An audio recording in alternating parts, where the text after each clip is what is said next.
Hello guys, कैसे आप सब लोग। आज है 23 अप्रैल। यहाँ पर टाइम हो रहा है 8 बजे। यहाँ पर आपके सामने बीटीसी का चार्ट खुला हुआ है। अगर मैं इसके टाइमलाइन की बात करूँ तो ये चार्ट आप 15 मिनट के टाइमलाइन पर देख रहे हैं।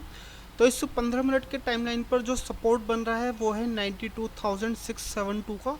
और वहीं अगर रेजिस्टेंस की बात करूँ तो रेजिस्टेंस यहाँ पर बन रहा है 94,455 का।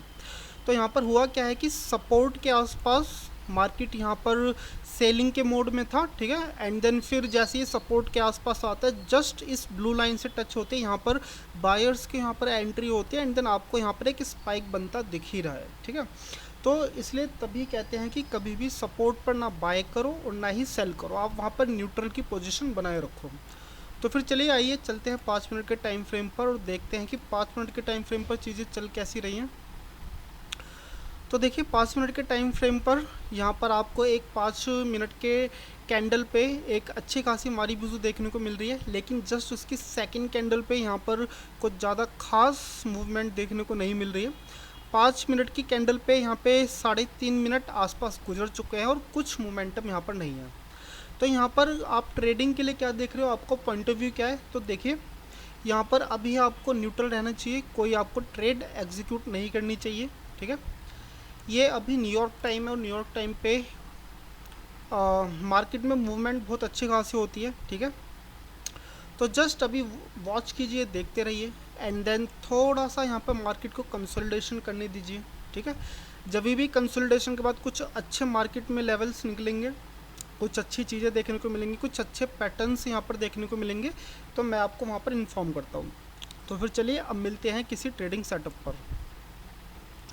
हे गाइस, तो अभी टाइम हो रहा है 8 बज के 8 मिनट। तो यहाँ पर कुछ मार्केट में अच्छी चीज़ें हो रही हैं, तो वो मैं आपको बता देता हूँ तो क्या हो रहा है यहाँ पर। अच्छा, मैं आपको इस चार्ट को थोड़ा सा जूम आउट करके दिखाता हूँ।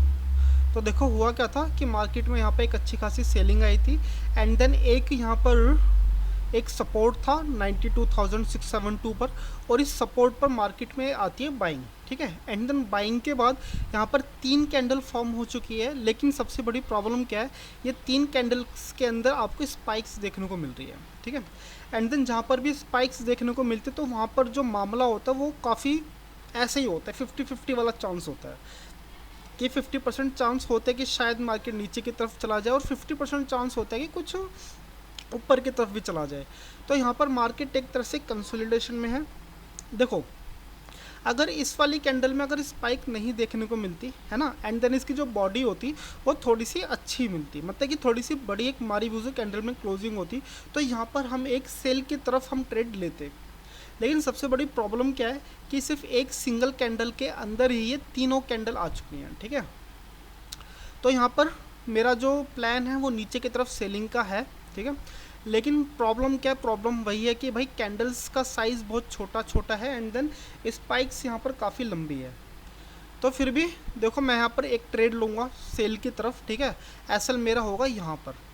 एंड देन जैसे इसका ब्रेक डाउन होगा अपनी प्रीवियस कैंडल का, जैसे लो ब्रेक डाउन होगा तो यहाँ पर हम एक ट्रेड लेंगे। तो चलिए फिर एक ट्रेड लेते हैं भाई, ठीक है। तो मैं अपना एस एल पहले ही लगा देता हूँ। एस एल रहेगा जस्ट इस कैंडल की प्रीवियस पे, ठीक है। यहाँ पर 93,170 पर, 93,170 एस एल कितना है, 3% के आसपास है। तो ये तो होना स्वाभाविक था, क्योंकि भाई प्रीवियस कैंडल में ही आपको यहाँ पर स्पाइक्स देखने को मिल रही है, ठीक है। तो इसमें कोई हैरानी वाली और चौंकाने वाली बात नहीं है इसके अंदर। तो जहाँ तक मुझे लगता है कि ओके, तो यहाँ पर एक इस तरह से स्पाइक मिल करके शायद कैंडल नीचे जानी चाहिए। देखो क्या है कि अगर ना 92,672 का अगर यहाँ पर ब्रेकडाउन होता है, ठीक है, तो फिर यहाँ पर हमें काफ़ी अच्छा खासा ट्रेल करने को मिलेगा, हम यहाँ पर प्रॉफिट ट्रेल कर सकते हैं।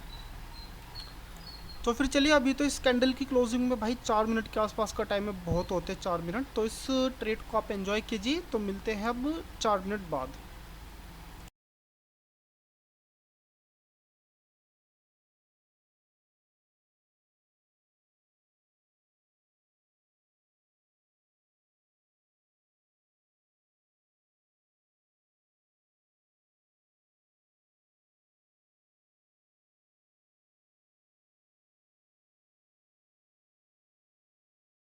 गाइस तो यहाँ पर लॉस मेरा हो चुका है, ठीक है, एसएल हिट हो चुका है। तो जस्ट फोमो ट्रेड था ये।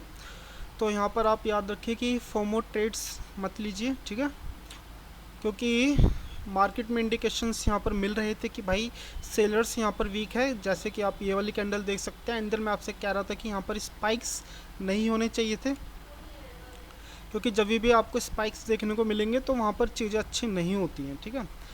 एंड देन चलो ठीक है, फोमो ट्रेड्स था तो फोमो के अंदर ज़्यादातर लॉस ही होते हैं। तो चलिए फिर आपको यहाँ पर ट्रेड कैसे है कि आप मुझे यहाँ पर कमेंट करके बताइए। तो हम मिलते हैं नेक्स्ट ट्रेड पे। एंड देन ध्यान रखेंगे कि अगली बार कभी फोमो ट्रेड ना लें, ठीक है। चलिए फिर बाय।